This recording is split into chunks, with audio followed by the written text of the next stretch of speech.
Hello everyone, চলে আসলাম আরেকটি নতুন ভিডিও নিয়ে রান্নাঘর থেকে। আমি নিজে রান্না করি, ওই দিন দেখাতে পারিনি ভালো করে। আজকে আমি পেঁয়াজু তৈরি করতেছি।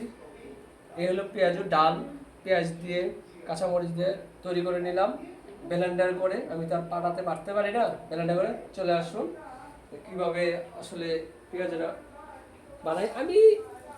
এই যে দেখুন, একটু দেখাই আপনাদেরকে, এই কাছে নিয়ে দেখাই। এই হলো পেঁয়াজু শুরু করেছি।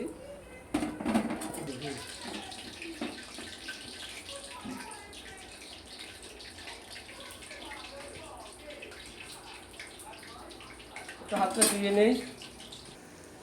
এই হলো দেখুন, তৈরি হয়ে যাচ্ছে আমার রেসিপি। আসলে পেঁয়াজু খুবই ভালো লাগে আমার ভাত দিয়ে খেতে, তাই রাত্রে চলে আসলাম। আপনারা কে কে পেঁয়াজু ভালোবাসেন খেতে ভাত দিয়ে বলবেন আমাকে। আমারও খুব সুস্বাদু, আমার মতন কে কে আছেন বলবেন। এখন এই পর্যন্তই, আল্লাহ হাফেজ। আমি পেঁয়াজু খাবো এখন।